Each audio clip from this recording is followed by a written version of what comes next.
विठ्ठल श्री ज्ञानदेव तुकाराम पंढरीनाथ भगवान की जय। गोपाल कृष्ण भगवान की जय। प्रभु श्री रामचंद्र भगवान की जय।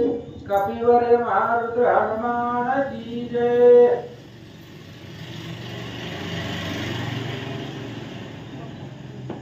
सप्तश्लोकी श्री गणेशाय नमः। श्री सीतारामचंद्राय नमः। सप्तश्लोकी लिहिले पत्र जे ऐकता उद्धर ती सप्तगोत्र स्वयं वाची स्मरारी मित्र त्याची साचार ऐकी जे श्रीधर स्वामी या ठिकाणी सांगतायत सुदेव ब्राह्मणाने ती पत्र कृष्णाच्या हातामध्ये दिलं। कृष्णाने ते पत्र उघडलेलं आहे आणि त्या पत्रामध्ये 7 श्लोक होते आणि 7 श्लोकाचं पत्र ऐकलं की आपल्या सप्त पूर्वजांचा उद्धार होतोय। ते सप्त पूर्वज अधोगतीला गेले असतील त्यांचाही उद्धार होतो आणि म्हणूनच सप्त गोत्रांचा उद्धार होण्याचं हे असणारं पुण्य पवित्र पत्र आहे। म्हणून श्रोते सादर ऐकी जय म्हणून रुक्मिणीने लिहिलेलं पत्र लक्षपूर्वक ऐका। जय भुवन सुंदर या देवेंद्रा तुझ्या सौंदर्य तेज चरा चरा विशेष दिसला वन्य मुद्रा सुरनर मुरग सर्वही। आणि पत्राच्या प्रारंभीला सुरुवात केलेली रुक्मिणीने लिहायला हे असणारे भगवंत तुमच्या सौंदर्य तेज आहे आणि त्या सौंदर्याच्या तेजाचे वर्णन करताच येत नाही। लावण्याचा गाभा एवढा असणारा ऐश्वर्य सुर नर यांच्यापेक्षा सुद्धा श्रेष्ठ दैदिप्यमान तेजस्वी तुमचं स्वरूप आहे असं रुक्मिणी लिहिते। तुझी गुणलीला विचित्र ऐकत धाती सर्वाचे स्तोत्र त्रिविध ताप छेदक पवित्र गुण तुझे श्रीरंगा। आणि कृष्णा तुझं असणार एवढं चरित्र अगम्य आहे ते गमनीय नाही लवकर ते लोकांच्या लक्षामध्ये येत नाहीये आणि तुझे असणारे गुण एवढे पवित्र आहेत जन्म मरणाच्या भवसागरामधून तारून नेण्यासाठी तुझ्या गुणाचं वर्णन केलं तर तो जन्म मरणाच्या समुद्रामध्ये तरून जातो असं तुझं गुण आहे। रुक्मिणी लिहिते लौकिक लाज जगत वंद्य मी शरण तुझ क्षय रहित तू अचित्त क्षयी सहज मी निर्लज तुझे ठाई। आणि रुक्मिणी लिहिलेलं होतं भगवंत वाचू लागलेली आहेत। रुक्मिणी म्हणतायत भगवंता सगळी लाज सोडून दिली लौकिकाची लोकांची पाहुण्या रावळ्याची भावाची सोयरे सज्जन शेजारी पाजारी जी काय माझ्या असणाऱ्या परिसरामधली लोक आहेत त्या लोकांची लौकिक लाज सोडून मी अनन्य भावाने तुला शरण आलेले आहे आणि तुझ्या चरणावरती त्या ठिकाणी लाज सोडून निर्लज्ज झालेली आहे म्हणून माझा स्वीकार करावा असं रुक्मिणी बोलतात। मोक्षदायक तू यदुनायक या लागी मुकुंद नाम सुरेख स्वरूपाशी तुळीता देख शेपरी ध्वज सरीन पवे। आणि भगवंत तुम्ही मोक्षदायक आहे तर तुमचं नाव घेतलं की मोक्ष भेटतो। मुखी नाम हाती मोक्ष आईसी साक्ष बहुतांची अशा प्रकारे तुझं नाव आहे मोक्षदायक आहे म्हणून तुला मुकुंद म्हणतात असं रुक्मिणी माता बोलतात। जगन्मोहना श्रीकृष्णा तुझी प्राप्ती होव्या मधुसूदना ज्या परम साधना सुकलीना तपे करती तुझ लागी। आणि भगवंत वाचू लागलेले आहे तर रुक्मिणीने लिहिलेलं होतं भगवंता जगावरती मोहन टाकणारं स्वरूप तुमचं आहे आणि तुझी प्राप्ती सहसा कोणालाही होत नाहीये। हजारो वर्ष कितीतरी तप लागतं अनंत जन्माचं पुण्य लागतं तरी सुद्धा तुझी प्राप्ती लवकर होत नाही असं सांगतात। विद्यावंता वैसच तुरा सर्व गुणी मंडित उदारा तुझ कारण श्रीकर धरा आघात पे करिताती। आणि भगवंता तुझ्या प्राप्तीसाठी लोक अनेक सायास करतात तप तपचर्या करतात योग याग आचरण करतात तुझी प्राप्ती होण्यासाठी अनेक सायास जीवाला त्रास करून घेतात तरीही तुझी प्राप्ती होत नाही असं सांगते। ऐशी अशी तुझी नव्हे प्राप्ती माझा पार तेत कीर्ती पूर्ण ब्रह्म तू वैकुंठपती कीर्ती वर्णिती श्रुतशास्त्रे। आणि भगवंता अशांना सुद्धा तुझी प्राप्ती होत नाही जो योग याग तप तपचर्या करतायत अशांना सुद्धा तुझी प्राप्ती त्यांना होत नाहीये मग तिथं माझा पाड किती आहे? मी तर तसलं काही सुद्धा केलेलं नाही. योग याग तप तपश्चर्या मी तर केलेलं नाही. मग ते करता त्यांना तुझी प्राप्ती होत नाही. मग माझं काय त्या ठिकाणी भाग्य आहे? पण तरी सुद्धा अनन्य भावानं शरण आहे, कृपा करा. रुक्मिणी बोलते, तुझवरावया श्रीपती सिद्ध सती बहुदैवती परी मी धीनास निश्चिती पावय दुपती दयार्णवा. आणि रुक्मिणीनं पत्रामध्ये लिहिलं होतं, भगवंता तुमच्या बरोबर लग्न करण्यासाठी अनेक स्त्रिया तयार आहेत, पण मी तुम्हाला अनन्य भावानं शरण आहे. जसं बाकीच्या स्त्रियांना वाटतं तुमच्या बरोबर लग्न करावं, तसं मलाही वाटतं. म्हणून मी अनन्य भावानं तुम्हाला शरण आलेली आहे, असं पत्रामध्ये भगवंत वाचतात. सकल नर लोक मनोविरामा नरविरामाजी तू यदुत्तमा तुझ वाचून मेघ श्यामा नव्हे तर रामा अनिकाची. आणि भगवंता सगळ्या लोकांच्या मनातल्या इच्छा पूर्ण करणारा तू यदुत्तम आहे. यदु कुळामध्ये तू अवतरलेला आहे, म्हणून तुला सोडून अनेक दुसऱ्याची इच्छा माझ्या मनामध्येच नाही, आणि तुला सोडून दुसऱ्या बरोबर मला लग्नच करायचं नाही, असं रुक्मिणी बोलते. तू परस्पर निर्विकारी उपाधी रहित ब्रह्मचारी परी मी काय वाच मने वैकट भारी तुझे अंतुरी झाले. आणि तू असणारा परस्पर निर्विकार आहे, उपाधी रहित आहे आणि ब्रह्मचारी आहे. उपाधी नाही तुला, निर्विकार आहे, विकारच नाही तुझ्यापाशी कोणता, आणि पूर्ण ब्रह्मचारी तू आहे.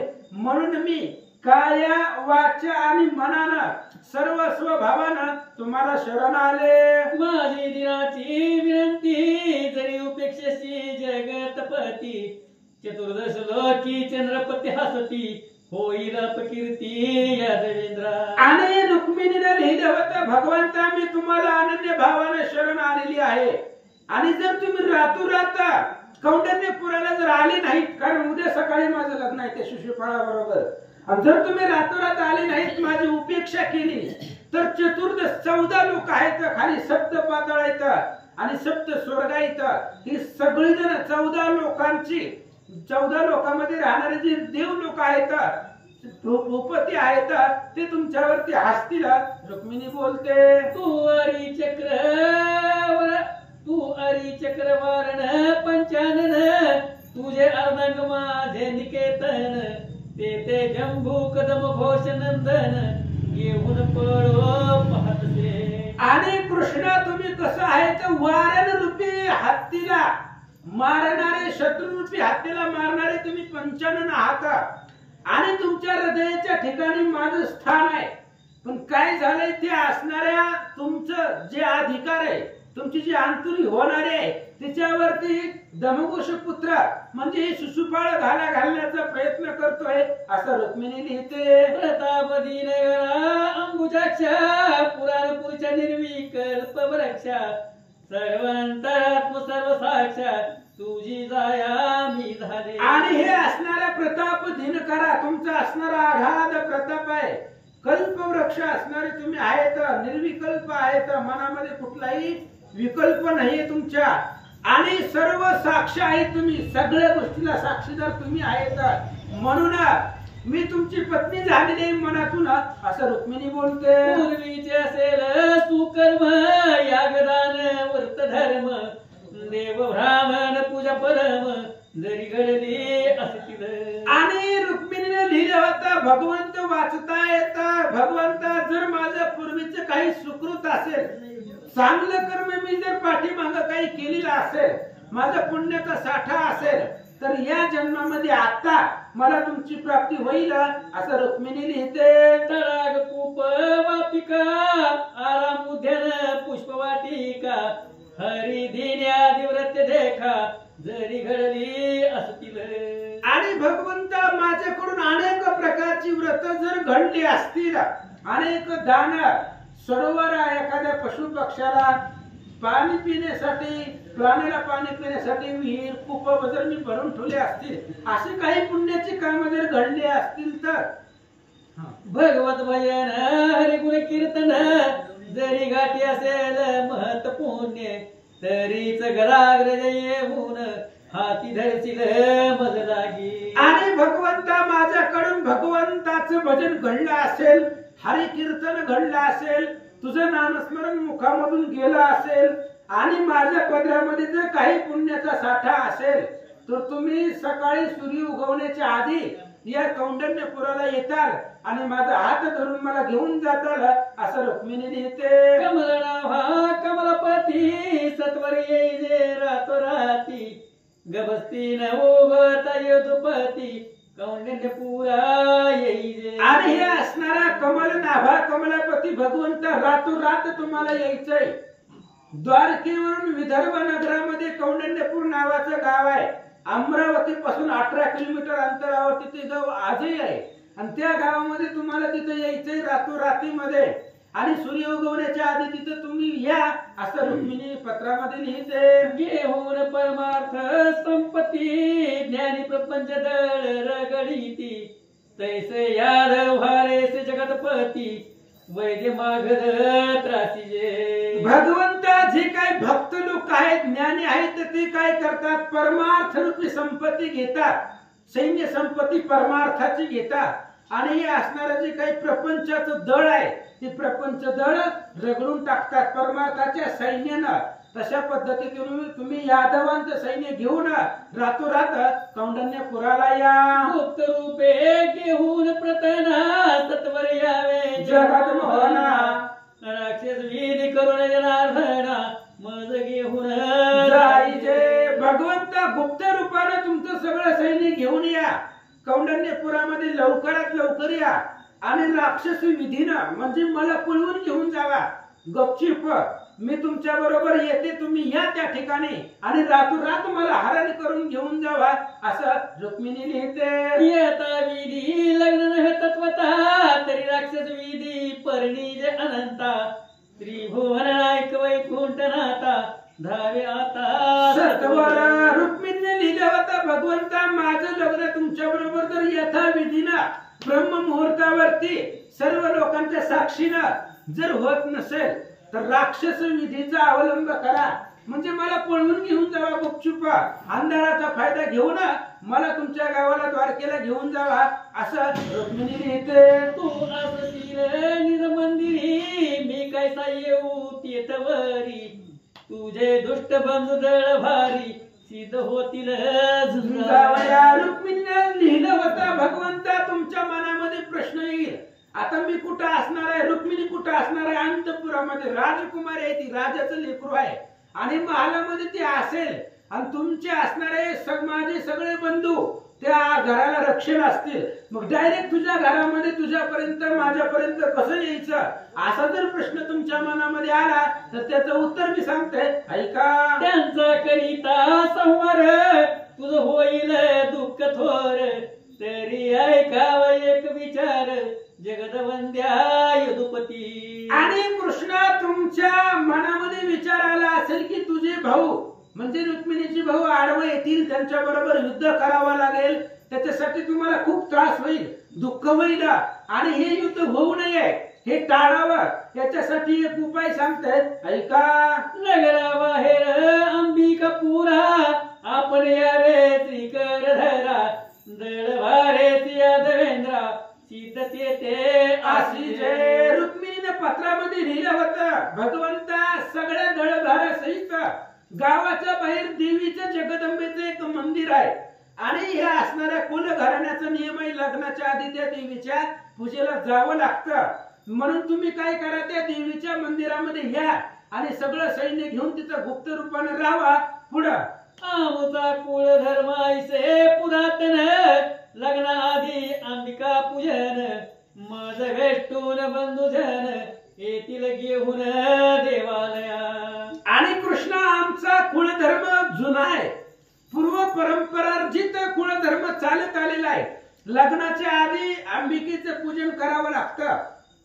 गावाच्या बाहेर देवीचं मंदिर आहे आणि त्या मंदिरामध्ये देवीची पूजा लग्नाच्या आधी पूजा करावी लागते. म्हणून मी देवीची पूजा करायला येईल त्या मंदिरामध्ये आणि समवेत माझे सगळे बंधू असतील असं रुक्मिणी लिहिते. होताच अंबिका पूजन अरविरात पराक्रम दावून मज सत्वर जावे घेऊन कृपा करून यादवेंद्र. आणि हे असणाऱ्या कृष्णा तुम्ही त्या अंबिका राहावा.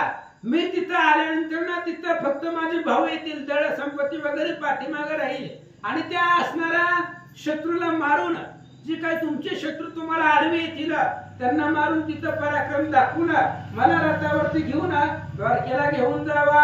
काम क्रोध मद मत्सर हेच चौघे बंधू साचार, पापापासून सोडविता प्रताप शूर, तुझ वाचून कोणासे. आणि मला 5 भाऊ आहेत, त्याच्यामध्ये 4 लहान आहेत, रुक्मिय नावाचा श्रेष्ठ आहे. आणि 4 भाऊ म्हणजे काम क्रोध मद मत्सर हेच माझे चौघे बंधू आहेत. तुम्ही असणाऱ्या 4 भावापासून म्हणजे काम क्रोध मद मत्सरापासून या पापापासून माझी सोडवण करा. आणि याच्या मध्ये सोडवण्यासाठी तुमच्याशिवाय कोणीच समर्थ नाही असं रुक्मिणी लिहिते. भावपुरी वाहता साचर तू परतिरी वापोहणार, उडी घालून सत्वर तारी मज जगद्गुरु. आणि हे असणाऱ्या भगवंता या भव समुद्रामधून भवपुरामधून तारून नेणारा तुमच्याशिवाय कोणीच नाहीये. भव समुद्रामध्ये मी अडकलेली आहे आणि इथून मला तारून घेऊन जावा असं रुक्मिणी लिहिते. तुझे आगरी पंकजीचे रजकरण प्राप्त होता होई ज पावन, अपर्णापती तपदारून याच लागी आचरे. आणि भगवंता तुमच्या असणाऱ्या पायाचं रजकण, पायाची धूळ हे प्राप्त होण्यासाठी महादेवजी पाठ्यापासून तुमचं भजन करतायत. तरी सुद्धा तुमच्या असणाऱ्या पायाचं दर्शन, त्याचं रजकण प्राप्त होण्यासाठी मोठे मोठे देव लोक महादेवजी तुमचं स्मरण करतात आणि ते मला प्राप्त व्हावेत अशी माझी इच्छा आहे. पावया तुझे चरण नाभी कमळी सौदासन, सहस्र वर्ष पाय उतरवून मनी निर्वोजन वर्याला. आणि तुमचं चरण पाहण्यासाठी तुमच्या नाभी कमळामध्ये ब्रह्मदेव 1000 वर्ष नाभी कमळामध्ये होते. मग कंटाळून पुन्हा वर आले आणि मग कमळावरती जाऊन बसले, तरी सुद्धा तुमच्या चरणाचा पत्ता त्याला लागला नाही असं रुक्मिणी लिहिते. वेळी नाही देखील चरण मग गोकुळे केले वत्सहरण, तुवा ते सर्व रूपे धरून अद्भुत महिमा दाविला. आणि ते ब्रह्मदेव थकला गेला, त्याला तुमचं तिथं दर्शन झालं नाही चरणाचं. मग गोकुळामध्ये आला आणि गोकुळामध्ये गाई आणि गोपाळ घेऊन गेला, वत्स हरण केलं. त्यावेळेस मग तुम्ही त्यांना अनेक रूपांचं दर्शन दिलं, अद्भुत चरित्र तुम्ही त्या ठिकाणी केलं असं रुक्मिणी पत्रामध्ये लिहिते. अभिमान टाकून वेळा जगदवंद तुझ शरण आला, मग तू मस्तकी हस्त ठेविला तेने निवाला विधाता. आणि भगवंता सगळं अभिमान सोडून द्या, अभिमान सोडून त्या ब्रह्मदेवानं तुम्हाला शरण आला.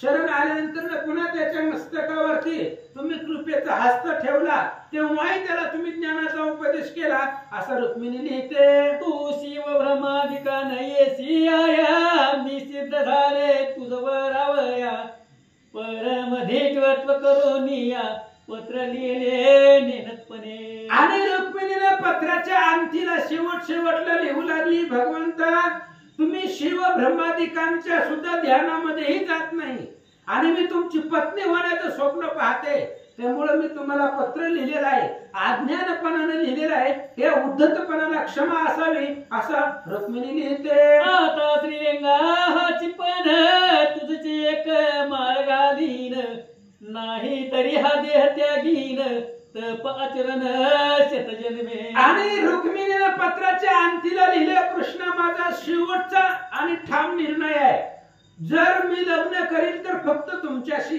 एरवी मी देहाचा त्याग करीन, मी जिवंतच राहणार नाही. जर माझं तुमच्या बरोबर लग्न झालं नाही, एकतर माझं पण आहे तुमच्या बरोबरच लग्न करायचं, तुम्हालाच माळ घालायची, पण तुम्ही जर तिथं आले नाही तर मी हा देह त्याग आहे ना असं रुक्मिणी लिहिते. आवडत आचरण करीन प्राणाचे शोषण, स्थूल लिंगानी कारण करीन जाळून भस्मयाचे. आणि अवघड अशा प्रकारचे तप आचरण करीन आणि प्राण जे आहेत पंचप्राण शरीरामध्ये, पृथ्वी आप तेज वायू आकाश पंचप्राणाचं शोषण करीन, पंचप्राण शरीराचं वेगळे करीन आणि मी असणारा माझा देह या ठिकाणी ठेवीना असं रुक्मिणी लिहिते. अंतकरणाचे तुष्टेत जाळून प्राण पंचक संवारून दाही करणे विषय पंचक जाण टाकून शोषून तुझ लागी. आणि भगवंत अंतकरण चतुष्टय मन बुद्धी चित्त आणि अहंकार हे अंतकरण चतुष्टय. हे अंतकरण चतुष्टय बाहेर काढून पंच प्राण आहेत.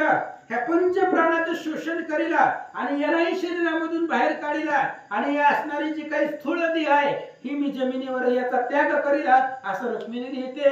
ऐसे शत जन्मे तपसाचर आचरीन तुझ लागी दुधर परीन वरी तुझावर तुझ विन यादविन. आणि कृष्ण रुक्मिणीने लिहिलं होतं या जन्मामध्ये जर तुम्ही मला प्राप्त झाले नाही, या जन्मामध्ये जर माझं लग्न तुमच्या बरोबर झालं नाही तर मी देहाचा त्याग करीन आणि पुढचा जन्म घेईन. त्या जन्मात जरी तुम्ही भेटले नाही तर त्याचा पुढचा जन्म घेईन, हजारो जन्म घेईन, पण दुसऱ्या बरोबर लग्न करणार नाही, तुमच्या बरोबरच करीन असं रुक्मिणी लिहिते. वर करणाऱ्या विषय पर इच्छिती भरतार आणि संसार मी आपुला करावा उद्धार तुझ शरण जगद्गुरु. रुक्मिणीने सांगितलं कृष्ण बाकीचे बी नवरे आहेत आणि त्यांच्या बरोबर जर मी लग्न केलं तर त्यांचं संसाराशिवाय दुसरा विचार डोक्यात येत नाही. त्यांच्या मनामध्ये काम भावना आणि संसार याच्यामध्ये ती गुंतून गेली आहे. पण माझा स्वतःचा उद्धार करण्यासाठी मला तुमच्या बरोबर लग्न करायचंय असं रुक्मिणी लिहिते. ऐसे सप्त श्लोकी पत्र सुरेख वाची कमलोद्भवाचा जनक सदगद झाला वैकुंठ नायक भाव देखुनी भीमकी. आणि अशा प्रकारचा 7 श्लोकाचं पत्र रुक्मिणीचं जे होतं पत्र ती कृष्णानं वाचलं आणि कृष्ण आणि सुदेव हे दोघंच एकांतामध्ये होते आणि ती पत्र वाचल्यानंतर ना भगवान परमात्मा सुद्धा सदगदित झाला. भीमकीचा म्हणजे भाव पाहिला गेला आणि भगवंताचं हृदय भरून आलं. सुदेवाला काय म्हणतात? सुदेव म्हणे यदुवीरा आता बहुत करावी तोरा उशीर तत सुंदरा प्राण देईल तत्काळ. पत्र वाचल्याबरोबर सुदेवजींनी सांगितलं चला म्हणले भगवंत आता उशीर करू नका, खूप उशीर झालेला आहे आणि आता जर तुम्ही लवकरात लवकर तिथं गेली नाही तर ही रुक्मिणी प्राणत्याग करीला, म्हणून तुम्ही लवकरात लवकर कौंडण्यपुराला चला असं सुदेवजी कृष्णाला बोलतात. परम चिंता रोग दारुण तेने रुक्मिणी गेली क्रश होऊन हरी तू धन्वंतरी तेथे येऊन कृपाहस्ते निविते. आणि भगवंता चिंतेचा रोग रुक्मिणीला झालेला आहे आणि त्या चिंतेच्या रोगानं रुक्मिणीचं शरीर वाळून गेलेलं आहे. तुम्ही वैद्य रूपाने तिथे जावा आणि तुमचं दर्शन रूपी रस त्या रुक्मिणीला त्या रोगावरती द्या असं सुदेवजी बोलतात. शिशुपाळ हाची विखार रुक्मिणी सडंकुपा हे दुराचार तू गारोडी गरुडधर सत्वर गुडी उडी घाली ये वेळी. आणि भगवंता शिशुपाळ नावाचा साप आहे आणि तो शिशुपाळ साप रुक्मिणीला चावण्याचा स्पर्श करतोय, तिला डंकण्याचा विचार करतोय आणि त्या सापानं डंक मारण्याच्या आधी तुम्ही लवकरात लवकर तिथे चला. सुदेवजी बोलतात. वैद्य मागड सर्व बळी रुक्मिणी पडली भूताच्या मेळी तू पंचाक्षरी रातवन माळी भूते तत्काळ पळतीला. सुदेवजी म्हणतायत भगवंताई चैत्य माधव आणि या असणारे देशाचे राजे म्हणजे शिशुपाळ वक्रदंत रुक्मिया हे असणारी भूत आहेत आणि या भूतांच्या मेळ्यामध्ये रुक्मिणी पडलेली आहे.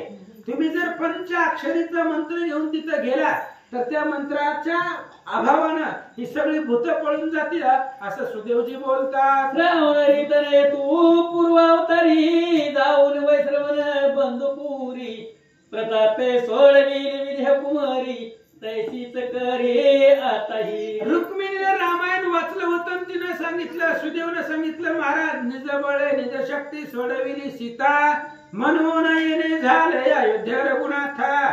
तुम्ही पाठीमाग रावण सीतेचं हरण करून गेला होता आणि तुम्ही प्रतापाने लंकेला गेला आणि सीतेची सोडवणूक केली. तसंच आता करा, आताही कौंडण्यपुराला चला आणि रुक्मिणीला घेऊन इथं या. सुदेवजी बोलतात, ऐसे ऐकून या करुणा कळवळला वैकुंठ राणा, सारथी दारुक तेच क्षणा बोलविला एकांती. सुदेवाचं बोलणं ऐकलं आणि भगवंताला कळवळा निर्माण झाला, कृपा उपजली. दारुक नावाचा सारथी आहे, त्या सारथ्याला भगवंतानं एकांतामध्ये बोलवलं आणि काय सांगतात, म्हणे वेगी सिद्ध करी रथ तुझ्याशी कळो नेदी मात, ये रे आज्ञाबंधून त्वरित रथ वेगे आणला. आणि त्यावेळेस लगेच भगवंताने ते असणाऱ्या दारुकाला सांगितलं, रथ आत्ताच्या आत्ता तयार कर, बाकी जास्त कुणाला झोपीतनं उठू नको, रात्रीचा प्रसंग आहे, आपले आपण निघून जाऊ, तू रथ तयार कर. सुदेव ब्राह्मण मी आणि तयार होतो, रथावर बसून तिकडे कौंडल्यपुरीला जायचंय असं भगवंत बोलतात. वर करण्यावा दळभार तरी कासा करावा गजर, मी एकलाच जाऊन सत्वर भिमकी आणि एक क्षणी. आणि वरकड सैन्य जर घेऊन गेला तर कशाला उगा अख्खं गाव जागा करायचंय, ढोलन दमामे कशाला वाजवायचंय, मी एकटाच जातो आणि त्या सगळ्या असणाऱ्या जी काय रुक्मिणीच्या पाठीमागं सैन्य आहे त्यांना संपून टाकतो, तेवढं सामर्थ्य माझ्याकडे आहे, म्हणून तू मी आणि सुदेव ब्राह्मण तिघच जाऊ असं भगवंत बोलतात. मिळाले असंख्य दत्त शुक त्यावरी एकला पडे खगपाळक, किंवा वारण चक्रावरी एक मर्गेंद्र जैसाच पेटे. अरे त्या सैन्याला मारायला बाकीच्या सैन्याची काय गरज आहे, अनेक साप, किती जरी साप असले आणि एक गरुड आला तर सापाचं काय चालतंय, किंवा अनेक हत्ती असले आणि एक सिंह जावा, तशा पद्धतीने ती सगळं सैन्य आहे, मी एकटाच जातो असं कृष्ण बोलतात. की शुष्कवणी कृषाध एकलाच टाकी भस्म करून, की एकलाच समीरात मध्ये जाऊन अशोकवन विध्वंसी. किंवा वाळलेलं वन असावं आणि एक थिनगी त्या सगळ्या वनाला जाळून टाकते.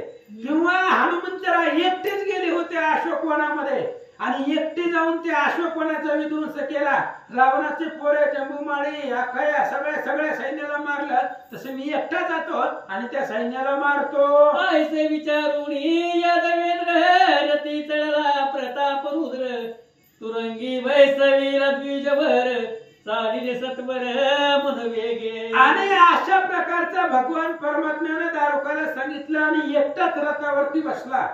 भगवान श्रीकृष्ण, दारुक आणि सुदेव तिघेजणच द्वारकेमधून कौंडण्यपुराला निघाले. रातोराती तत्काळी आले कौंडण्यपुराजवळी, श्रीकृष्ण नगर निहाळी संतोषली चित्तवृत्ती. आणि त्या रथावरती तिघ जण आरूढ होते, एक दारुक सारथी, दुसरा सुदेव ब्राह्मण आणि तिसरा श्रीकृष्ण. तिघे जण रात मार्गक्रमण करून कौंडण्यपूर गावाच्या जवळ आले. जवळ आल्याबरोबर कृष्णाने त्या गावावरती नजर टाकली, त्यावेळेस चित्ताला समाधान वाटलं, एवढं नगर सुंदर दिसलं. अष्टवर्गाची सामिग्री झाली, रुक्मिणीची हळद लाढिली, मनी संचित वेलाळी, म्हणे नवनमाळी काय करू. आणि रुक्मिणीचं लग्नाचा टाइम जवळ आलेला होता, तिला असणारी हळदी तिच्या अंगाला लावलेली होती.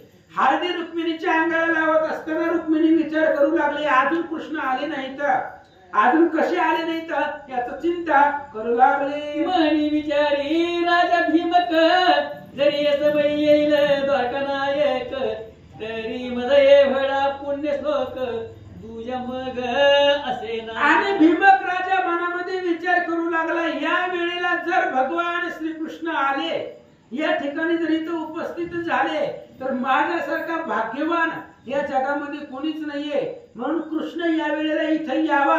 पण कसं येईल, आपण कृष्णाला फोनच केला नाही. म्या पाठविले नाही पत्र, कैसा येईल वारी जनेत्र, तो घनश्याम कोमल गात्र, सर्वाचे अंतर जाणतसे. भीमक राजा विचार करू लागला, कृष्ण इथं येईल कसा, त्याला कोण सांगणार आहे रुक्मिणीचं लग्न आहे, आणि कसं त्यांना निरोप कसा लागणार, आपण त्यांना पत्र पाठवलं नाही, कोणाच्या हाती निरोप पाठवला नाही, मग कृष्ण इथं येईल कसा.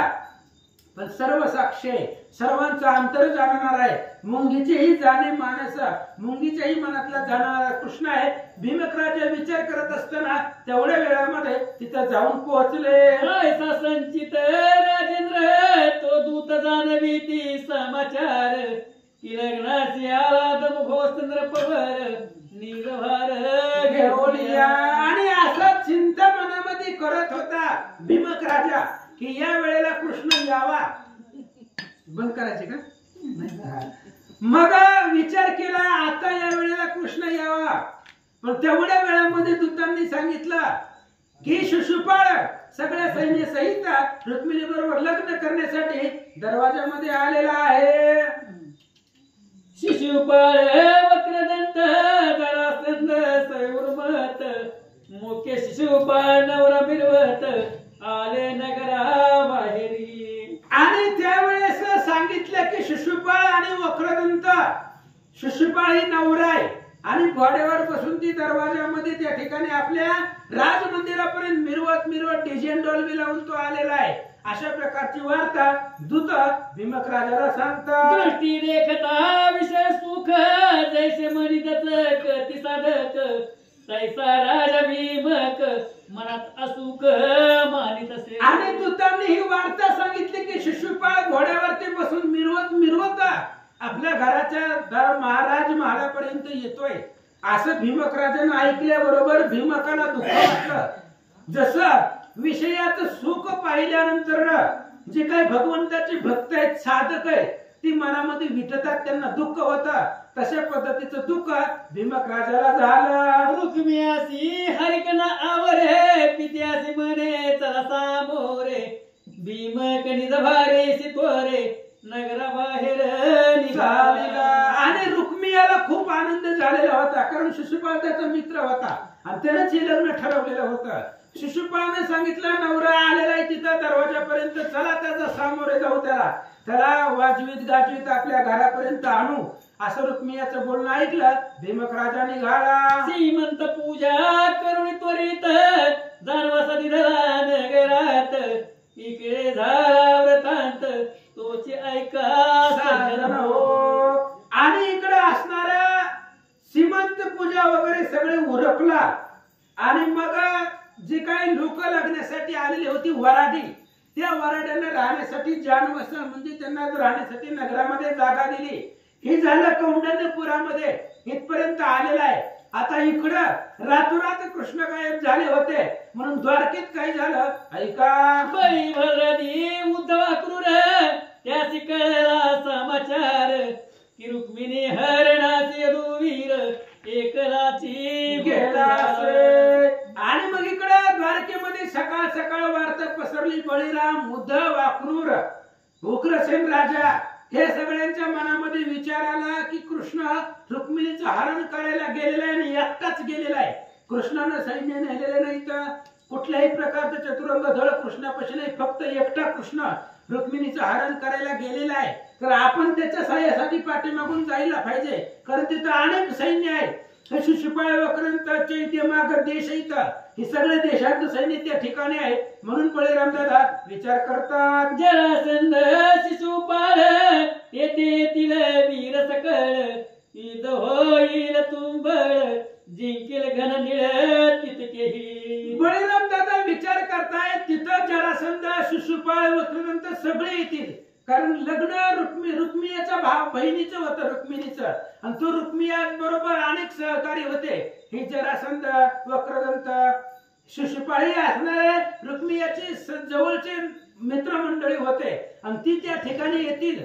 पण बळीराम दादा म्हणतायत त्या सगळ्याला कृष्ण मारील याच्यामध्ये तीळ मात्रही शंका नाही असा विचार करतात. परी युद्ध समया कारण जावे सकळ सेना घेऊन चतुरंग धड सिद्ध करून लागा वेगे धाविनले. आणि बळीराम दादाने विचार केला कृष्ण त्या सगळ्याला मारतील पण कृष्णाच्या मदतीला आपलं जाणं काम आहे. आपला बारका भाऊ आहे ती एकटाच गेलाय रुक्मिणीला आणायला पण त्याच्या पाठीमागून आपण चतुरंग सैन्य घेऊन जाऊ. म्हणून बळीराम दादानं द्वारकेतलं सगळं सैन्य चतुरंग दल तयार केला आणि पाठीमागून सगळं सैन्य घेऊन निघाला. कौंडिन्य पुरा जो पावे युद्धवीर तुम्हागुण आले दळ भार प्रतापी थोर काळासही जिंकती समारंगणी. आणि भगवान श्रीकृष्ण कौंडण्यपुरामध्ये पोहोचले तेवढ्या वेळामध्ये पाठीमागून बळीराम दादा सगळे यादवांचे भार यादव सैन्य घेऊन बळीराम दादा पाठीमागून आलेले होते. जे यादव कळी काळाला सुद्धा सम्रांगणामध्ये जिंकतीला एवढे प्रतापी यादव पाठीमागून आले.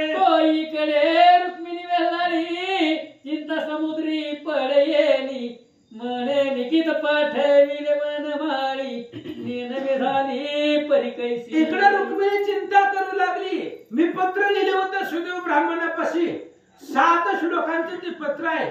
मग नेमकं काय झालं असेल, पत्र कृष्णापर्यंत पोहोचलं असेल की नाही, किंवा सुदाम ब्राह्मणाला तिथपर्यंत जाणं होतंय का नाही, अशा प्रकारची चिंता रुक्मिणीच्या मनात लागली. कृष्ण निर्विषय चैतन्य घन त्यास मी लिहिले भार्य होईन की हे बहुचक्र चालक म्हणून जगजीवन यायचे. आणि मी पत्र लिहिलं होतं लग्न करेन तर तुमच्या बरोबरच करेन.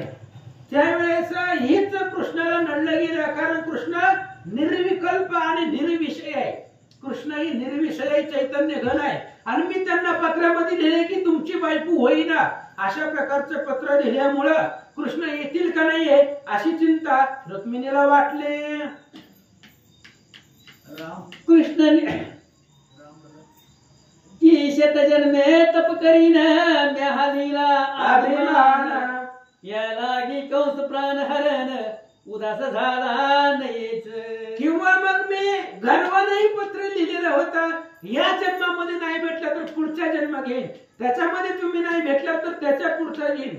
मी त्या पत्रामध्ये असं लिहिलंय, उल्लेख केलेला आहे की 100 जन्म घेईन पण लग्न तुमच्या बरोबरच करेन. हे अभिमान आहे, हे गर्वाचे शब्द येतात असे मी कृष्णाला लिहिले होते.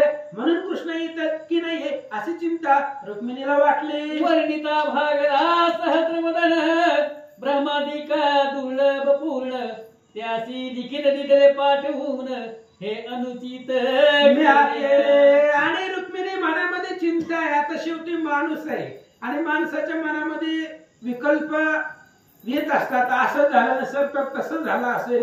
रुक्मिणी तेच विचार करते, जो ब्रह्मादिकाला वर्णन करता येत नाही, हजारो मुखाच्या शेषाला वर्णन करता येत नाही, आणि त्या कृष्णाला मी पत्र लिहिले, हे मी अनुचित केलेलं आहे, मी योग्य केलं नाही असं रुक्मिणी मनाला बोलू लागली. ब्राह्मण देखुनी जगन्मोहन विसरला कार्याच्या आठवण की वधूने लिखित पाठविले म्हणून मधुसूदन येईच. मग ते सुदेव कृष्णापाशी गेला असेल, पण कृष्णाला पाहिल्यानंतर ना त्या सुदेवाला मोहन पडलं असेल. त्यामुळे तो कार्याची आठवण आपल्याला काय कार्य पत्रच द्यायचा तो विसरला असेल. किंवा मी पत्रामध्ये लिहिले की तुमची पत्नी होईल अशा प्रकारचे गर्वाचे शब्द लिहिलेले आहेत. आणि वधूनच पत्र पाठवलंय, होणाऱ्या पत्नीने किंवा रुक्मिणीनेच पत्र पाठवलंय, म्हणून कृष्ण येतात की नाही अशी चिंता वाटू लागली. परत पर उपरी भीमकी चढून चौकडे अवलोकी म्हणे लग्न समय जवळ आला की यदुनायक पावेना. आणि रुक्मिणी बिल्डिंग वरती जाऊन गोपुरावरती जाऊन वेळोवेळा पाहत होती. लग्नाचा टाइम जवळ आलेला आहे, अंगाला हळदी लागलेली आहे, थोड्या वेळामध्ये लग्न आहे, अजून कृष्ण आला नाहीये, मग आता येतोय की नाही अशी चिंता रुक्मिणीला वाटली. आसन शयन भोजन पान अंजन वंदन तांबूल सुमन क्रीडा कौतुक नृत्य गायन नावळे पूर्ण सर्वथा. आणि रुक्मिणी सगळं विसरली. ध्यान कृष्णाचं लागलं. आश्रम शयन भोजन पात्र पान पानाचे विडे अंजन सगळं विसरली आणि सगळं एकाग्र मन कृष्णाकडे लागला. रुक्मिणी भूमीवर टाके अंग मनवास डावे गे श्रीरंग मदनावडती विषय भोग वीट येतो देख. रुक्मिणी आपल्या असणाऱ्या महालामध्ये रडू लागली, जमिनीवरती अंग टाकू लागले. आणि जे सख्या होत्या मैत्रिणी होत्या त्याला कुरवली म्हणतात, रुक्मिणीच्या जवळ होत्या. आणि त्यांना रुक्मिणीने बोलायला सुरुवात केली, मला कृष्ण दाखवा, मला या विषयाची मध्ये गोडी नाही, ही विषय पाहिल्यानंतर ना मला वीट येतोय, आळस येतोय, कंटाळा येतोय, फक्त त्या कृष्णाचं रूप मला दाखवा असं रुक्मिणी बोलते. चंदन वाटे जैसा पावक सुमनहार देवी दंद शूक कृष्ण प्राप्ती विन भूषणे सुरक काय व्यर्थ करू. रुक्मिणी सांगू लागली माझ्या शरीराला चंदन लावलेलं आहे आणि ते चंदनाचं काम काय आहे, थंडावा देणं, शीतळता चंदनाचा गुणधर्म आहे. पण मला ते चंदन अग्नीसारखं पोळू लागलेलं आहे. माझ्या गळ्यामध्ये फुलांच्या माळ आहे, ती फुलांच्या माळा नसून भयानक विषारी सर्प असल्यासारखं मला वाटत आहे. म्हणून जे काही अलंकार आहेत ती कृष्ण प्राप्ती सवय सगळे असणारे दुःखदायक आहेत असं रुक्मिणी बोलते. नेत्री चालिल्या विमलंबुधारा म्हणे हा कृष्ण यादवेंद्रा भक्तवत्सला गोधन उद्धरा माझी उपेक्षा का केली. डोळ्यामधून पाणी वाहू लागलं रुक्मिणीच्या. रुक्मिणी रडू लागली आणि मग असणारा विचार करू लागली भगवंता मला त्या ठिकाणी असणारा माझी उपेक्षा का केलेली आहे. मी तुम्हाला अनन्य भावाने शरण आलेले होते आणि माझी उपेक्षा का केली असं रुक्मिणी बोलते. तो होती उत्तम शकून लव लागला वामनयन दक्षिण भाऊचे स्फुरण वेळोवेळा होत असे. आणि रुक्मिणीला काही शुभचिन्ह आहेत ती शुभचिन्ह जाणवू लागले. डावा डोळा सारखा सारखा लवू लागला, डावा डोळा असणारा त्या ठिकाणी लवू लागला. उजव्या हाताला स्फुरण येऊ लागला, स्फुरण वेळोवेळा जाणवू लागला. अशा प्रकारचे चिन्ह रुक्मिणीच्या लक्षात आले. कृष्ण प्राप्तीचे मुख्य चिन्ह प्रकृती भाग तो वामनयन तो लवत चालील संपूर्ण तरी जग जीवन येईल. आणि डावा डोळा रुक्मिणीचा सारखा लवत होता आणि डावा डोळा लवूनही शुभ चिन्ह सांगितलं गेलेलं आहे. आणि ज्या अर्थी डावा डोळा लवतोय त्या अर्थी कृष्ण इथं निश्चितच येईल आणि मला घेऊन जाईल असं रुक्मिणीला वाटू लागलं. दक्षिण बाहू तो केवळ ज्ञान ते स्फूर्ती विशेष पूर्ण हेच कृष्ण प्राप्तीचे लक्षण दिव्य शकून साधक. आणि उजव्या हाताला स्फुरण येत होत आणि उजव्या हाताला स्फुरण येणं म्हणजे ते केवळ ज्ञानपणाचं लक्षण आहे. तिथे स्फूर्ती जाणवते, स्फुरण येतं त्या हाताला, उजव्या हाताला स्फूर्ती जाणवली जाते. त्यावेळेस भगवंत प्राप्ती होण्याची लक्षणं रुक्मिणीला वाटू लागले. सूर्यवासी म्हणे वासुदेव तुम्ही आता घ्यावी धाव रुक्मिणीचे सांगा अंतर्भाव चिंता काही न करावी. आणि इकडे सुदेव कृष्णाला बोलू लागले कृष्ण तुम्ही लवकरात लवकर चला, फक्त रुक्मिणीला कळू दे तुम्ही इथं आलेले आहात. आता रुक्मिणी जीवाचं काहीतरी बरं वाईट करेल, त्याच्यामुळे फक्त निरोप पोचवायचा की तुम्ही या कौंडण्यपूर गावामध्ये आलेले आहात म्हणून लवकरात लवकर चला. मी जाऊन रुक्मिणीला निरोप देतो. सुदेवजी सांगतात चिंता नवी पडली वेळी दुरून द्विज देखला तय वेळी तो ब्राह्मणे बाही उभारिली म्हणे वनमाळी आला हो. आणि रुक्मिणी चिंता करून गोपुरावरती चढून पाहत होती, बिल्डिंग वरती चढलेली होती, मनामध्ये चिंता होती. तर लांब अंतरावरती तिला सुदेव ब्राह्मण येताना दिसला आणि त्या सुदेवाने हात वरून करून सांगितलं घाबरू नका, कृष्णाला घेऊन आलो. जहाज बुडता कळे लागले की प्राण जाता अमृत जोडले तैसे रुक्मिणीस वाटले हर्ष फुगले सर्वांग. आणि ज्यावेळेस सुदेवाने धीर दिला सांगितलं की मी कृष्णाला घेऊन आलो त्यावेळेस रुक्मिणीची अवस्था आहे का ती जहाज पाण्यामध्ये बुडावी आणि बुडता बुडता ती जहाज कडेला लागावी किंवा मरताना अमृत मिळावा. त्या व्यक्तीला जेवढा आनंद होतो तेवढा आनंद रुक्मिणीला झाला. रुक्मिणी समोर जाऊन धरले सुदेवाचे चरण म्हणे हे शरीर वाळून तुझ वरून टाकावे. ओम श्री गणेशाय नमः, श्री सरस्वती नमः, श्री सीतारामचंद्राय नमः. तू माझा सद्गुरु निश्चित तुझे निमज श्रीकृष्ण प्राप्त तुझा उत्तीर्ण व्हावया पदार्थ काही मजा दिसेना. रुक्मिणीने सुदेवाचं चरण धरलं आणि सांगितलं सुदेवजी तुम्ही सद्गुरु आहात, कारण तुमच्यामुळे मला कृष्ण प्राप्ती झालेली आहे म्हणून तुमच्यावरनं उत्तीर्णच होता येत नाही. तुम्ही जो उपकार केलेला आहे माझ्यावरती त्याच्यावरनं उत्तीर्णताच होत नाही असं रुक्मिणी बोलते. सुरतरो कामधेनो चिंतामणी तुझवी वरुणी टाकावी वाळुनी पुढती मिठी घातली चरणी म्हणे धन्य त्रिभुवनी तू एक. रुक्मिणीनं सांगितलं सुदेवजी तुमच्या कायेवरून कामधेनु गाय असेल, अमृत असेल, कल्पवृक्ष असेल, हे जरी ओळून टाकलं तरी सुद्धा उत्तीर्णता होत नाहीये. एवढा थोर उपकार तुम्ही केलेला आहे. म्हणून पुन्हा सुदेवाच्या चरणावरती रुक्मिणीने नमस्कार केला. सद्गदित झाला सुदेव म्हणे धन्य भीमकी तुझा भाव, तुझे करिता मज वासुदेव सखा झाला भेद. आणि रुक्मिणीनं असं बोलल्यानंतर सुदैवाने सांगितलं रुक्मिणी धन्य तुझा भाव आहे आणि तुझ्यामुळे मला कृष्ण सखा झालेला आहे. तुझ्यामुळे मला कृष्णाचं दर्शन झालं, नाहीतर मी द्वारकेला कशाला गेलो असतो रात्र एवढ्या फास्ट वेगामध्ये. तू काहीतरी निमित्त आहे आणि तुझ्यामुळे मला कृष्ण सखा झालेला आहे, कृष्ण माझ्या बरोबर आलेला आहे, त्याचं दर्शन झालेलं आहे असं सुदेवजी बोलतात. उपरी चढो भीमकी पाहे तो गरुड ध्वज झळकित आहे, सूर्यप्रभा उनी होये आय सरस तळपतसे. आणि लगेच रुक्मिणीने गोपुरावरती गेली आणि तिथून पाहिले गेलं भगवान श्रीकृष्णाचा रथ आहे आणि त्या रथावरती गरुड ध्वज आहे आणि तो ध्वज चमकू लागलेला आहे.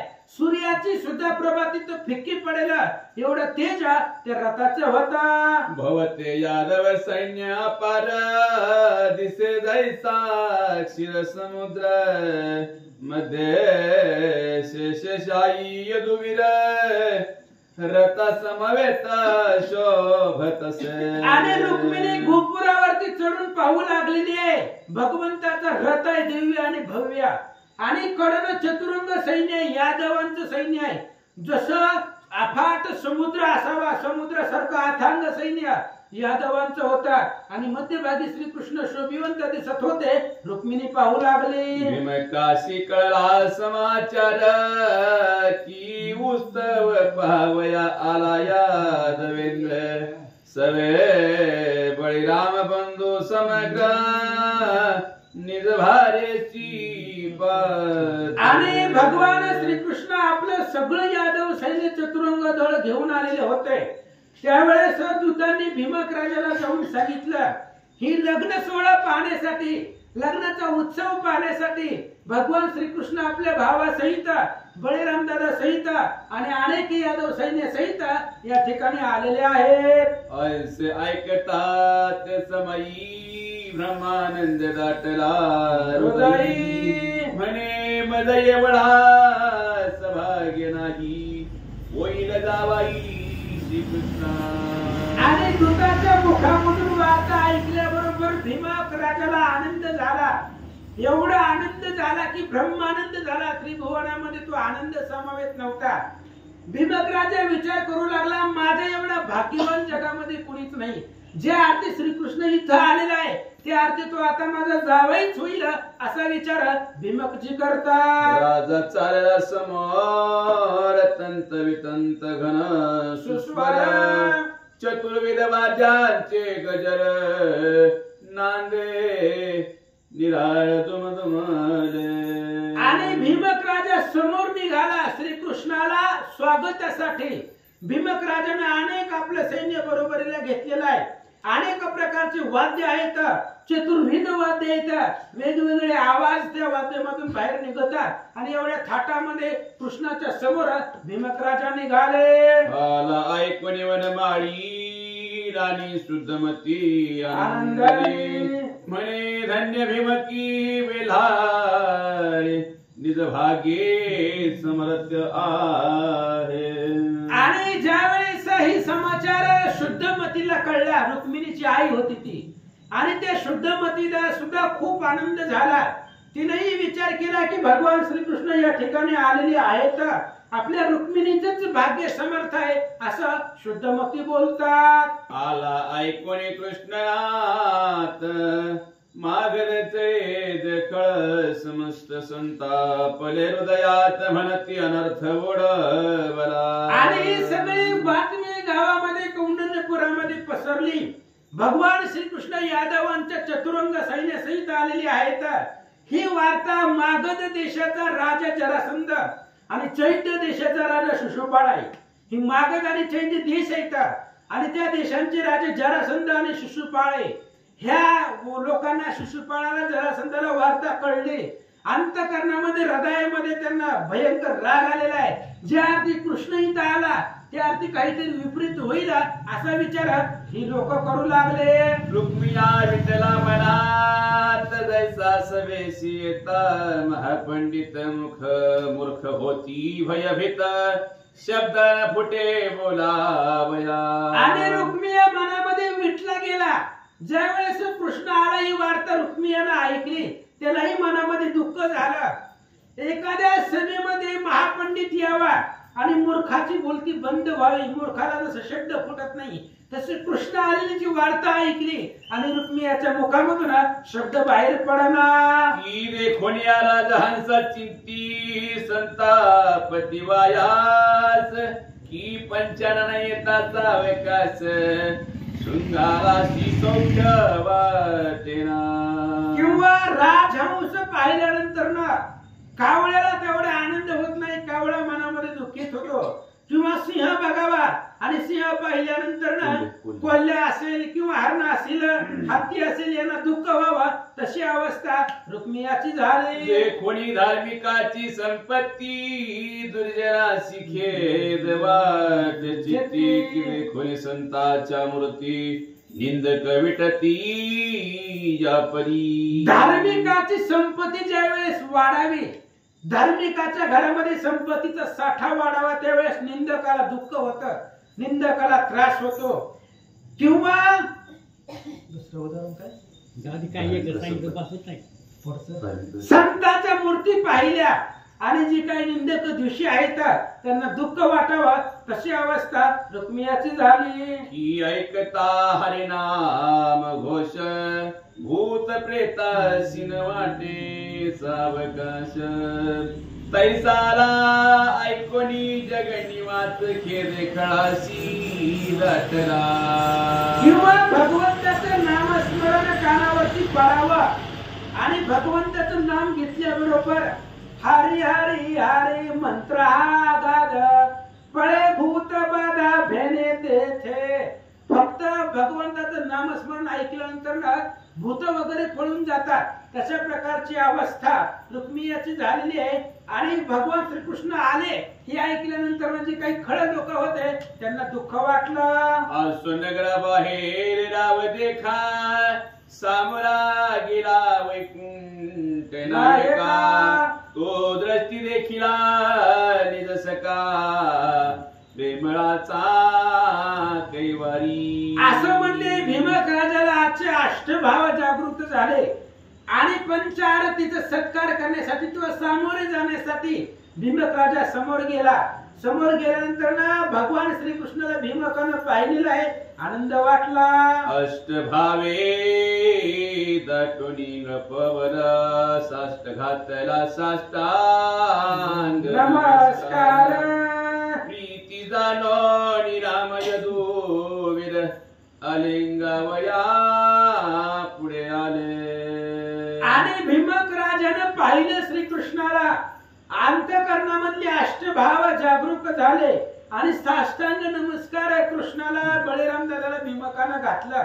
भीमकाचा आदर पाहिला भीमकाचं प्रेम पाहिलं आणि त्यांना आलिंगन देण्यासाठी रामकृष्ण पुढे आले. साक्षात शेष नारायण अवतार पुरुष भेटले पूर्ण केले सीमांत पूजन वस्त्रभूषणे समर्पिली. आणि राम आणि कृष्ण म्हणजे साक्षात शेष आणि नारायण अवतार पुरुष.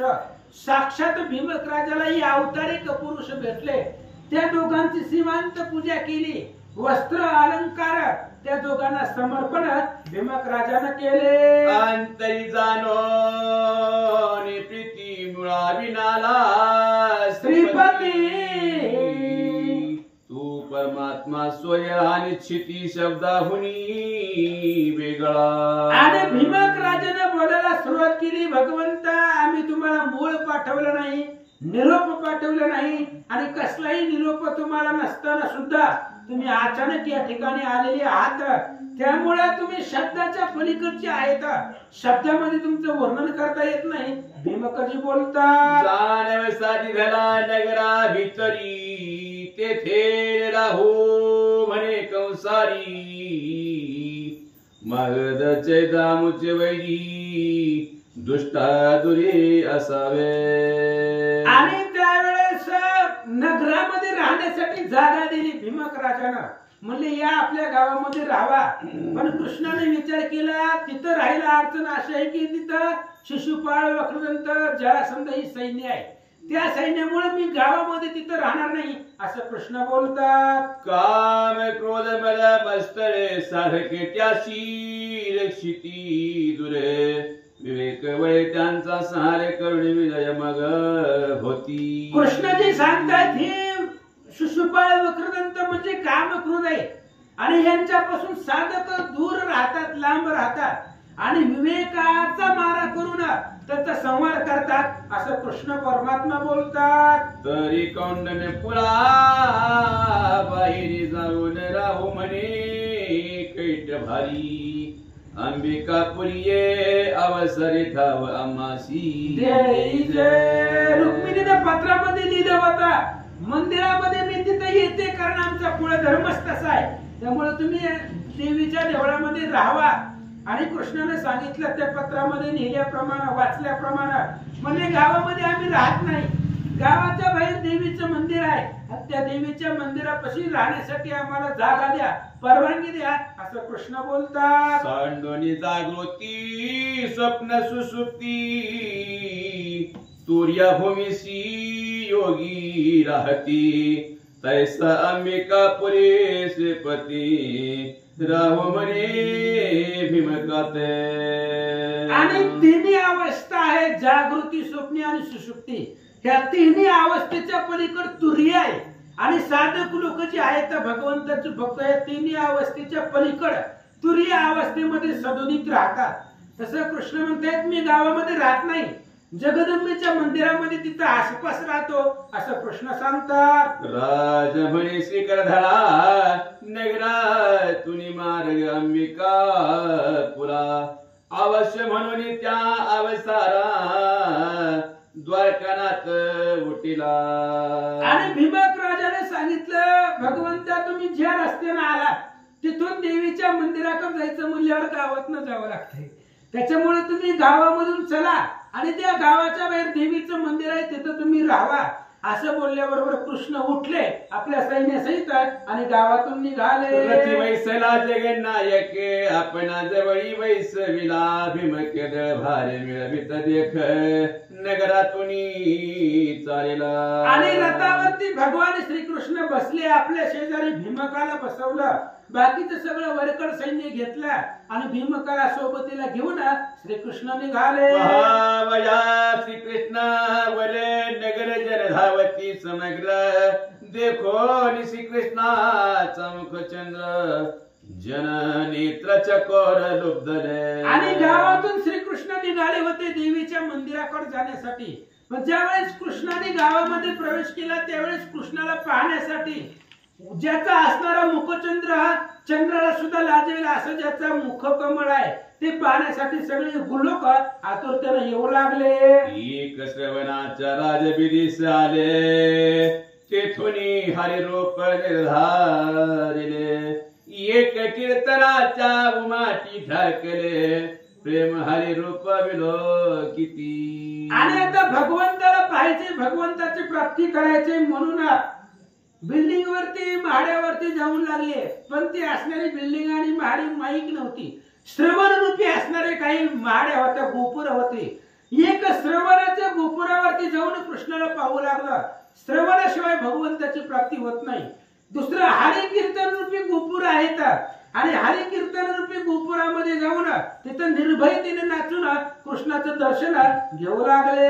एक स्मरणाच्या दारवंटा उभे ठाकोनी लक्षती वैकुंठा, एक चरण सेवेच्या चोहटाया देवेंद्रा विलोकिती. आणि काही काही भगवंताला पाहण्यासाठी दरवाजामध्ये येऊन थांबले. आता आपल्या दरवाजामधून कृष्ण जाणार आहे, पण तो दरवाजा कसला होता? स्मरण रूपी दरवाजा होता. भगवंताचं स्मरण सदोदित अंतःकरणामध्ये राहणं, हे स्मरण रूपी दरवाजापर्यंत येऊन कृष्णाला पाहू लागले. काही लोक त्या ठिकाणी चौवाटामध्ये राहू लागले. चौवाटा, भक्तीचा चौवाटा, चौक, आणि त्या चौकामध्ये येऊन कृष्णाचे चरण पाहू लागले. एक चरणाच्या ओसवरी चढती वंदनाचे मंदिरी, एकदाश गवाक्ष द्वारीत कंसारी लक्षिते. आणि मग कृष्णाला पाहण्यासाठी, कृष्णाचं दर्शन घेण्यासाठी अनेक रूपानं काही असणारे त्या ठिकाणी शिड्यावरती चढू लागलेले आहेत. अर्चन, नवविधा भक्ती सांगितले आहेत. श्रवण, दास्य, स्मरण, कीर्तन, अर्चन, आणि नवविध भक्तीच्या मार्गाने भगवंताला पाहणं. काही त्या ठिकाणी दास्यत्व रूपी खुर्ची आहे. दास्यत्व म्हणजे सेवा, आणि ती सेवेरूपी गवाक्षामधून कृष्णाचा मुखकमळ लोक पाहू लागले. एक चढते संख्याचे शिडीवरी, एक आत्मनिवेदनाचे उपरे, अष्टांग योग दारा मुदरी, षट चक्रा भेदोनी चढी. आणि सख्य ही सुद्धा एक भक्ती आहे. आणि एक सख्यरूपी भक्तीच्या शिडीवरती चढून काही जण कृष्णाला पाहू लागले. काही आत्मनिवेदन ही नवविधा भक्ती मधली आहेत.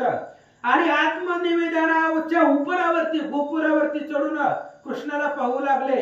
अष्टांग योग आहे, आणि त्या अष्टांग योगाच्या गवाक्षामधून कृष्णाचं दर्शन घेऊ लागले. आणि जे काही षडचक्र आहे अंतःकरणामधलं, ते भेदून कृष्णाचं स्वरूप लोक पाहू लागले. शुद्धमती विरोकी कृष्ण वदन म्हणे कोटी साराहिला साथ. शुद्धमती विलोकी कृष्ण वदन म्हणे कोटी काम सांडावे ओवाळून. बोलती नगरीचे जन रुक्मिणी जगजीवन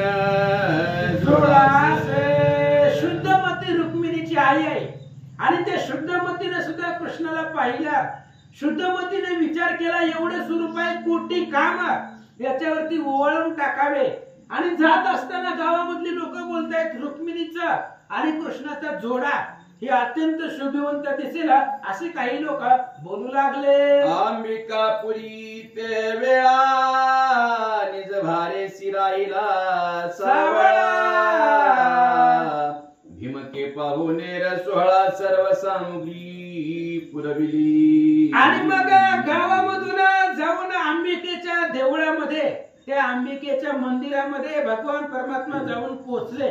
भीमक राजाला पाहुणेर करण्यासाठी जी काही सामग्री कृष्णाला लागेल त्या मंदिरापर्यंत भीमक राजाने सगळं पुरवला. चैन मागे देखळा समजता रुक्मिया सांगे निज गुज वार्ता.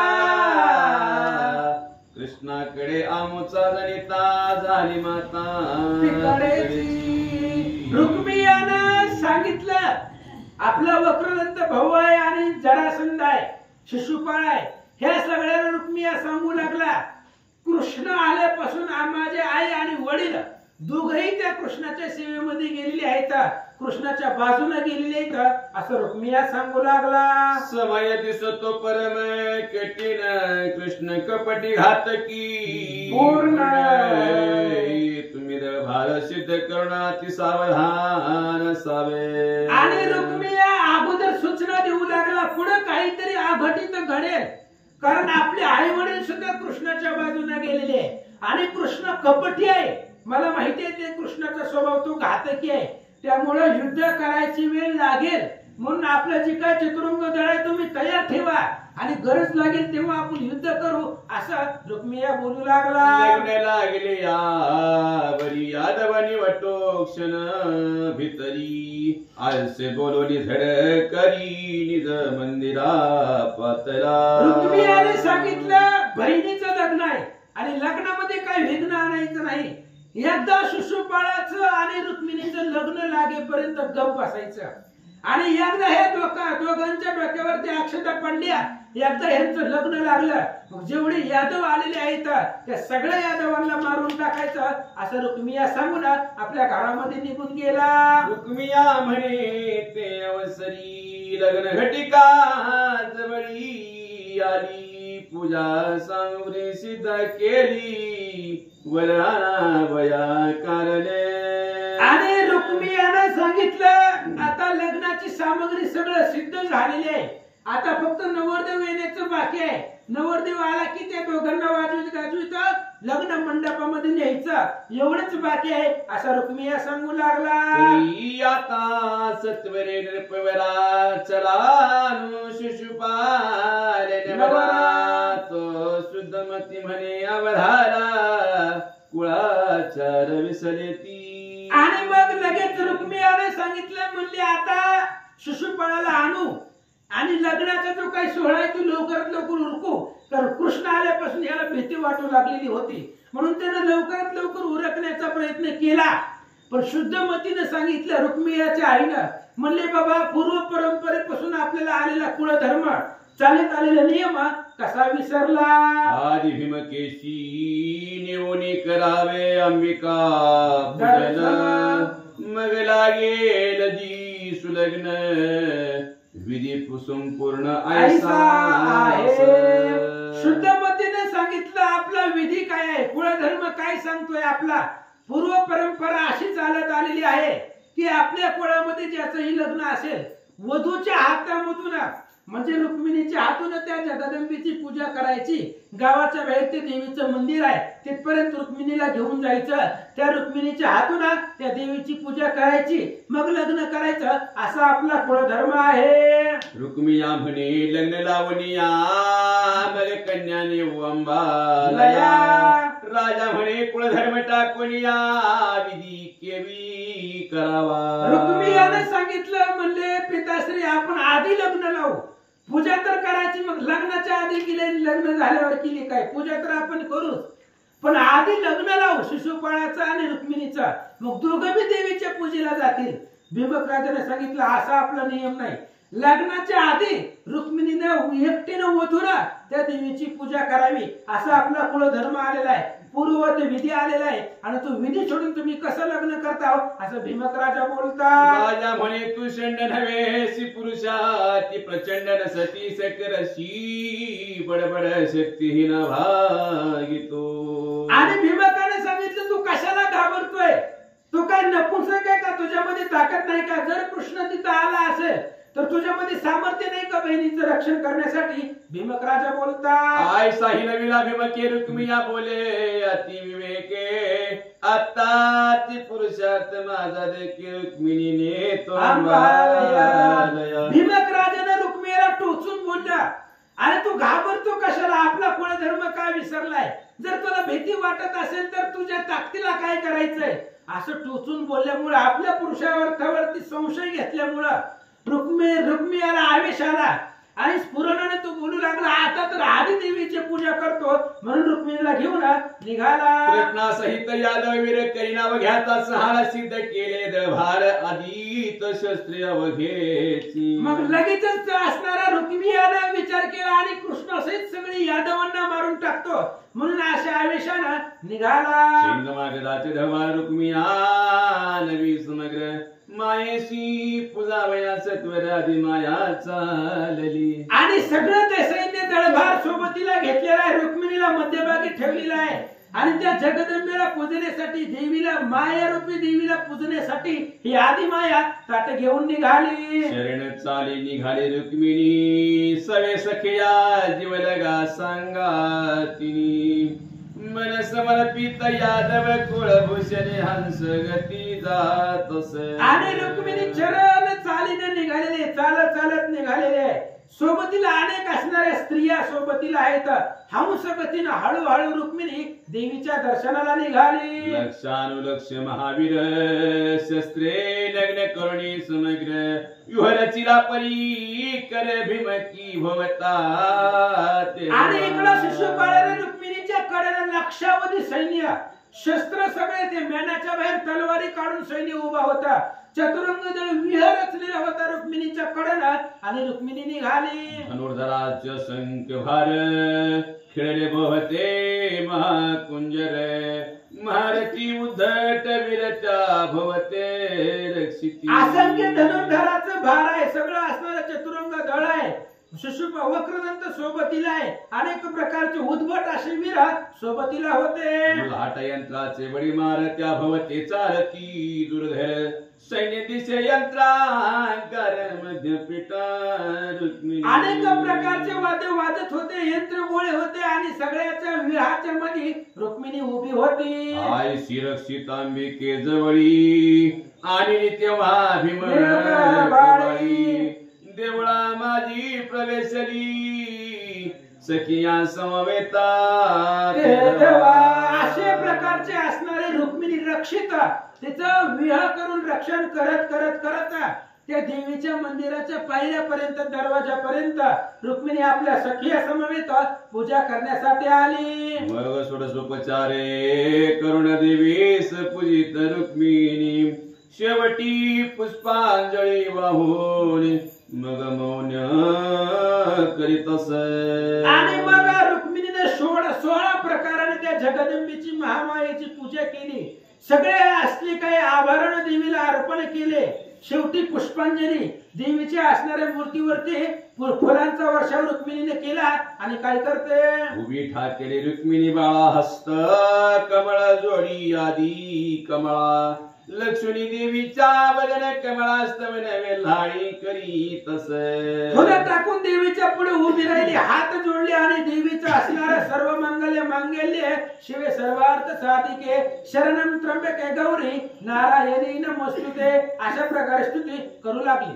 जय जय आदि कुमारिके जय जय मुळा पीठ नायिके सकल कल्याण सौभाग्यदायिके जगदंबे मूळ प्रकृती जय जय भार्गव प्रिय भवानी भवनाशके भक्तवरदायिनी सुभद्रकारिके हेम नगर नंदिनी त्रिपुर सुंदरी महामाये जयानंद कासार मला दिगे जय चातुर चंपकल किलिके जय शुभ निशुंभ दैत्याकृतके सर्वव्यापके मृडानी जय शिवमानस कर कनक कलिते पद्म नयने दूर दुरतवन पाविके जय त्रिभद त्रिविधताप भवमोचके निज जन पालके अपर्णे तव मुख शोभा देखोनी विधू बिंब गेले विरोनी ब्रह्मादी देव बाळे तिनी स्वानंद सदनी निदाविली जीव शिव दोन्ही बाळके आंबे तुवा निर्मिली कौतुके जीव तुझे स्वरूप नोळके म्हणून पडिला आवरती. अशा प्रकारची स्तुती करू लागलेले हे असणाऱ्या जगदंबे तुझं मुखचंद्र पाहिल्यानंतर चंद्राचं बिंब सुद्धा लाजून जाईल एवढा असणारा तुझं मुखचंद्र आहे आणि तिन्ही बालक ब्रह्मा विष्णू तूच निर्माण केलेली आहेत. रुक्मिणी बोलते शिव तुझे स्मरणे सावचित्त म्हणून तो अंबिके नित्य मुक्त ब्रह्मानंद पद हाता येते कृपेने तुझ्या जननी. आणि हे असणारा जे काय तिन्ही देव तुझी बालके आहेत म्हणून तू असणारा नित्य मुक्त आहे. ब्रह्मानंद पद तुझ्या दर्शनाने हाताला येत. मिळवून पंचभूताचा मिळत वारतीला ब्रह्मांड वळ इच्छा परत तात्काळ क्षणे निर्मूळ करी तस. पंचमहाभूताचा मेळ जमून तू असणारे ब्रह्मांड गोळ तयार केलेला आहे. रुक्मिणी बोलते आंबे हिची मागते तुझ प्रती मज सत्वर गरोदो श्रीपती निरोत्पलमाला अवचिते आंबेने हाती धरिली धरली. आणि रुक्मिणीने सांगितलं हे जगदंबे तुला एकच विनंती करते की ते कृष्णाने माझ्या बरोबर लग्न करावं, त्यानं मला वरून घ्यावा म्हणून असणारी एक माळ देवीनं रुक्मिणीला समर्पण केली. निरोत्पलमाला घेऊनी निरोत्पल दर वर्णवरी क्षणी वचना सरसी रुक्मिणी माता चरणी ठेवितस. आणि तेच असणारे माळ रुक्मिणीने आपल्या हातामध्ये घेतली आणि जगदंबेच्या असणाऱ्या त्या ठिकाणी चरणावरती रुक्मिणीने आपलं मस्तक टेकवलं. निघोनी देवळा बाहेरी स्वभवती तेव्हा प्रदक्षिणा करी भवती पाहे सुंदरी तो सेना पार रक्षे तसे रुक्मिणी देवीची पूजा करून बाहेर आली. जगदंबेने दिलेली माळ रुक्मिणीच्या हातामध्ये होती आणि देवीला प्रदक्षिणा करण्यासाठी रुक्मिणी मंदिराच्या बाहेर आली. देवीला प्रदक्षिणा करू लागली पण शिशुपाळाचं सैन्य रक्षण होता. हंसगती चाले धरणी नुपुरे ऋणधुनती चरणी वस्त्रे नेसले कनेक वर्णे जायची सौदामिनी अंबर. हंस गतीनं रुक्मिणी निघालेली होती. हंस गतीनं चरण चालीला त्या देवीच्या मंदिराला प्रदक्षिणा करत होती. काय झालं? मुक्त लग सुभद कांचोळी कष्टभूषणे रुळती एकावळी अवतार मुद्रिका शांगुळी झळकता ती दिव्य तेजे विशाळ पद्मन नयनी जैसी उडंगपणी आणि दिनवनी तैसी ताटके दिव्य करणी मुक्त होश डोलती चपळसो पाणी नाशिक मुक्त नेत्री दिव्यांजन ओपदेत श्री मुक्त जाळे मिळविता चंद्र सूर्य झळकतीवरी दिव्य कुंकुम विलसे भाळी असो ते कोणा वर्णवे वेल्हाळे चैद मागद विरी सकळी देखिली वाळी भीम. अशा प्रकारचं स्वरूप रुक्मिणीचं आहे. कोणालाही वर्णन करता येत नाही. सगळ्या जे काय सैन्य होता रुक्मिणीच्या भोवती संरक्षण त्यांना पाहिले. रुक्मिणी बाहेर आलेले आणि मंदिराच्या भोवती प्रदक्षिणा करत असलेले ह्या शिशुपाळाच्या सैन्यानं पाहिलं. स्वरूपे लावणे सुंदरी कामास्त्र घातले सर्वावरी मूर्छा येऊन पडले धरणीवरी पंचबाणे. आणि स्वरूप लावण्याचा गाभा असणारी रुक्मिणी होती. रुक्मिणीने सगळ्यावरती कामास्त्र घातलं. तीक्ष्ण नजरेनं पाहिलं गेलं. कामाने सगळे व्याकुळ झाले आणि मूर्छित तिथं पडले. कामे गेले विवळ होनी हातीची शस्त्रे पळाली गळोनी तोरती सीतास चक्र पाणी यादव भारा समावेत. आणि कामाने सगळे विवळ झालेलं सैन्य होता. ते कामाने विवळ होऊन तिथं मूर्छित येऊन पडला. हातामधले शस्त्र सगळे खाली पडले आणि भगवान श्रीकृष्ण आपल्या रथावरती पाहू लागले. गुरुनी देखली रुक्मिणी दारुके रथ लोटीला ते क्षणी निमिषण लागता चक्र पाणी भीमका जवळी पाहतला. आणि कृष्णाने रुक्मिणीला पाहिलं. मंदिराच्या भोवती प्रदक्षिणा करत असलेल्या कृष्णाने पाहिलं. दारुकाला सांगितलं आताच्या आता रथ चालव. ज्या ठिकाणी रुक्मिणी उभा होती तिच्यापाशी दारुकानं रथ नेऊन उभा केला. सावले पाहे भीमक बाळी घनश्यामे स्वास्ते तात्काळ उचलून घेतले वेल्हाळी रथावरी क्षण रुक्मिणीनं पाहिलं गेलं. त्या देवीच्या कट्ट्यावरती देवीच्या असणाऱ्या मंदिराला प्रदक्षिणा घालत रुक्मिणी उभा होती. कृष्णानं रथ पुढे आणला. रुक्मिणीला उचललं आपल्या रथावरती घेतला. भारतसे घाबरी रुक्मिणी ते वेळा केली घातली घननिळाचे गळा चरणी ठेवले मस्तक. रुक्मिणी घाबरानं पाहू लागली. आपल्याला कुणी उचलला. पाहिला कृष्णाचा मुखचंद्र. देवीने दिलेली माळ लगेच होती ती रुक्मिणीला कृष्णाच्या गळ्यामध्ये घातली. कृष्णे मस्तकी ठेवला हस्त दिन पती लग्न घटी विडोकित देव गुरु मंगलाष्टक म्हणत पुष्पे वर्षत सुरपती. आणि भगवान श्रीकृष्ण पाहू ज्यावेळेस उचलून आपल्या रथामध्ये घातलं त्यावेळेस सूर्यदेव वेळ सांगत होते. देव लोकांचे असणारे बृहस्पती मंत्र म्हणत होते. मंगलाष्टिका म्हणत होते. अशा प्रकारचं आसुर विधीचं लग्न म्हणजे लागलेलं आहे. आता उद्याचं सविस्तर लग्न आपल्याला ऐकायचं आहे. ओम पुण्य आहे म्हणे कमलासन असो हरी गेला रुक्मिणी घेऊन यादव जळेशी जग जीवन द्वारके करे मुराडला. आणि ब्रह्मदेव मंगलाष्टिका जाणवत होते म्हणत होते. असं म्हणले इकडे देव लोकांनी तिकडे मंत्र म्हटले. सूर्यदेवाने वेळ सांगितली. श्रीकृष्णाने रुक्मिणीला घेतला आपल्या रथावरती घेऊन द्वारकेच्या रस्त्याने निघाले. हरसे नाचते नारद मुनी कृष्णे बरी हरली रुक्मिणी आता युद्ध होईल ये धरणी प्रेते पडतील अपार. नारद महाराजांना आनंद वाटला. श्रीकृष्ण रुक्मिणी घेऊन निघाले पण हे असणारा रुक्मिणीचं सैन्य आहे आणि ती सैन्य आता रस्त्यामध्ये येईल आणि भयंकर युद्ध या ठिकाणी होईल. प्रेतेच्या प्रेते पडतील. नारद महाराज बोलतात, हरी विजय ग्रंथ थोर मंगलदायक रुक्मिणी स्वयंवर तो हा 33वा अध्याय सुंदर 23वा अध्याय सुंदर सर्व शुभकारक.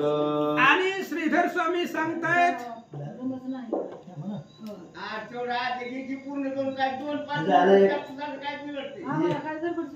श्रीधर स्वामी या ठिकाणी सांगतायत हरिविजय ग्रंथ थोर आहे आणि त्या हरिविजय ग्रंथामध्ये 23वा अध्याय रुक्मिणी स्वयंवराचा आहे आणि तो असणारा अध्याय अतिशय या ग्रंथामधला श्रेष्ठ आहे, शुद्ध सार आहे. म्हणून ऐका, श्रोती पुढे ऐकावे सावधान.